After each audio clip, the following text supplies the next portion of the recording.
I'm about to leave my house 15 minutes behind schedule. That's not too bad. I always feel a little nervous when I leave for a big long trip, especially. I'm like, am I forgetting anything? Did I forget to do something? It just never seems like there's enough time, does it? I'm someone that's always cutting things a little bit close, so this really doesn't surprise me. All right, I think everything's good. I've given this a lot of thought over the past few days. Crossing my fingers, I did not forget to bring or do anything. All right, off to the airport.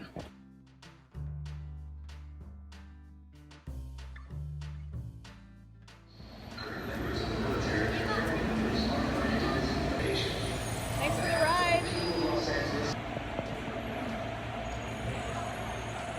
Thank you. Miss you. I'll see you in a month. Okay, alright.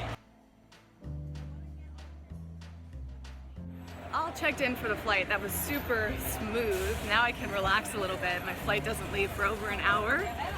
So, first priority is taking Evie to use the bathroom.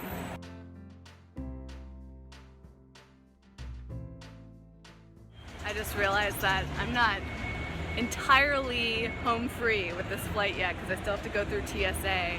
Man, I've had my fair share of really frustrating TSA experiences. I've had times where they suspected that I was carrying like some illegal substance on me because my hand set off an alert. So another thing I wanted to mention is that I actually travel with Evie as an emotional support animal because I get anxiety and stress and all of that, and like traveling with her has made such a huge difference for me.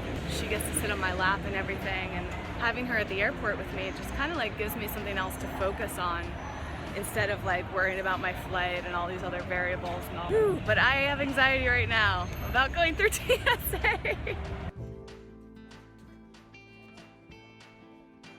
Forgot to drink my water on the way over here, so now I have to finish this entire bottle right now. Not true. As I suspected, my bag got pulled aside to be checked, probably because I have all this equipment in there. Okay, I had a really nice guy helping me out, so it wasn't so bad having my bag checked. It's just that I have like a microphone and food, and like I loaded my bag full of so much stuff.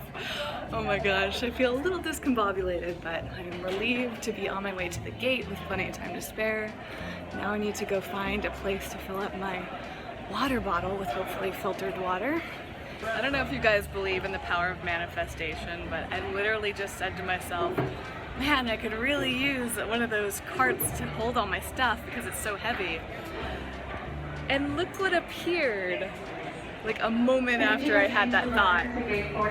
Yes, now I can hang out here and wait for my flight without stressing my back. Okay, I think that there's a water filter around here, and there's also the Real Food Daily restaurant in here, which is all vegan. I've actually never been to the one in the airport, so I might have to go check that out.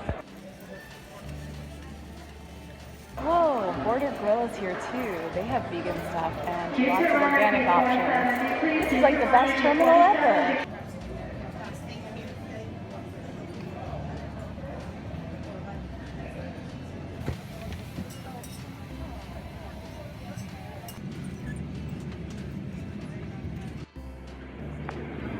Made it on the flight.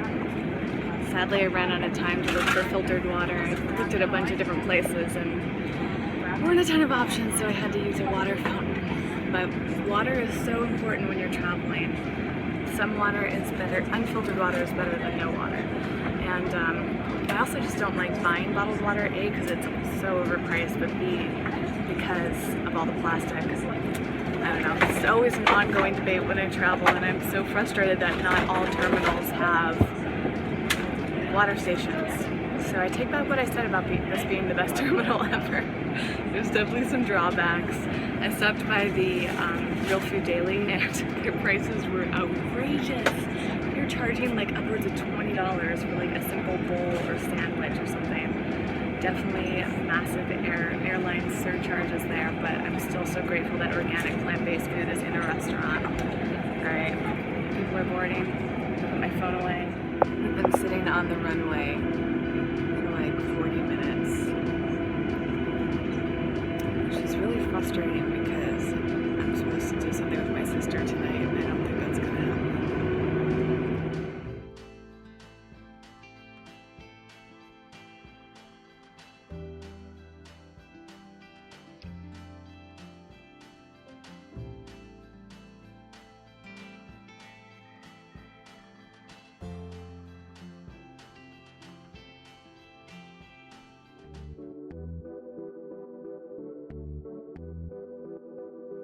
off the plane. We're only like 10 minutes behind. It's 10 o'clock now. My sister and her boyfriend and I are trying to go see a movie that starts in 25 minutes. I don't know if that's gonna happen. I'm not fully attached, but I was really looking forward to it because I wanted to see this movie for a while. So we'll see. I do have filtered water here. There she is. There they are, I should say. What's up?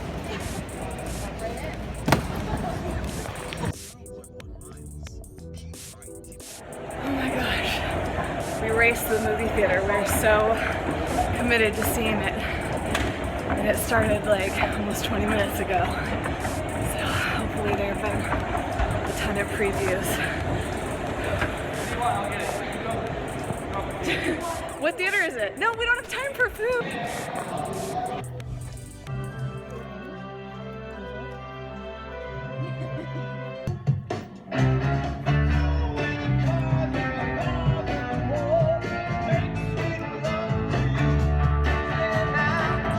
That was one of the craziest movies I've ever seen. Not quite as funny or entertaining as I thought it was going to be. But there were parts that were very shocking and entertaining. I don't know. What'd you think?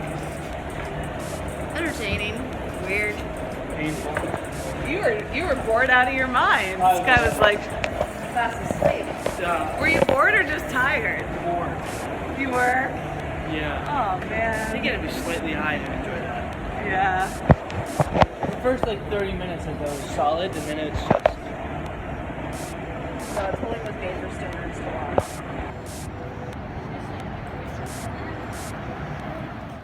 It's 1:30 a.m. Just arrived back in my parents' house, so it looks like they are asleep. So Evie and I are gonna go quietly get settled in, and I have some work to do. Pretty tired, but gotta get some things accomplished. Evie, look! Look, Evie. Aww. It's almost my throat. It's almost 5 a.m. Eastern, which means it's only 2 a.m. Pacific. So this isn't too late for me, but I probably should go to bed soon. It's so surreal being here. Well, let me first say that I just finished editing and uploading the first vlog that I've done in a while, which felt so good. I actually really enjoyed editing it. Now I'm doing a little bit of work, and then I'm gonna go to bed. I am kind of tired, but energized, and I have like a bunch of work. I don't know. It's interesting, like being here is so relaxing already. When I arrived, my parents were already asleep. So it's just, it was also strange to like get home and not be greeted by my parents. It was also kind of nice, like just to kind of like settle into this place by myself without the energy of them. But I'm like so excited to be home. It's so interesting, like switching from LA mode to East Coast mode, and for some reason, or I should say LA mode to like small town mode. For some reason it feels really profound to me, and I'm just like, I kept wondering what it was going to be like to come back home, and people were always like, wow, you're going home for a whole month, and I was kind of getting nervous, like being disconnected from LA, and I don't know. But now that I'm here, like my heart feels so good. I don't know if I said this in the video yet, but when I got out of the car earlier, for the first time when I pulled up, I opened up the door and I heard the crickets. And then I looked up and I saw all the stars. And I smelled the fresh air, and I was like, this is so good. I'm so grateful to be here. And I wish I had savored Boston a little bit more, but we were rushing around so much I didn't really fully take it in, but there are definitely moments of appreciation there, like just like so many memories. I mean, this is where I've spent the great majority of my life, and it's just so interesting that I've spent the past what's it been now, 12, 13 years? Wait, 12 years in LA. And it doesn't fully feel at home, but I love being there. I love being here. I don't know, it's almost like having two different lives in a way. And when I come back here, I'm like, oh, yeah, this is where I grew up, and this is where I went to college, and these are my parents, and my sister, and like, I don't know. It's very surreal, but my heart just is expanding, and I'm not entirely sure what tomorrow holds. I'm going to like some event related to my friend's wedding, so that should be interesting. I'm not sure exactly who's going to be there. I have a slight bit of anxiety about that, just because like there's a few people that I haven't talked to most people in a while, but there are a few people that like, I don't know, are old friends that I'm not really friends with anymore, and I have to like come up with like, what am I gonna say when people ask what I've been up to and what I'm working on? Like, I gotta have like a script in mind, I guess. I don't know. It's probably not gonna be that big of a deal. Not too worried about it. More wondering like when I'm gonna wake up tomorrow, because my parents are probably gonna wake up in like the next hour or two. It was always funny, like when I was living here for a few months in 2012, like my parents just came to accept that sometimes they would wake up and I was still up working, and we'd be like crossing paths. They'd be coming downstairs to start the day, and I'd be going upstairs to end my day. I don't really want that to be the first time I interact with them today, though, so I should probably head to bed really soon.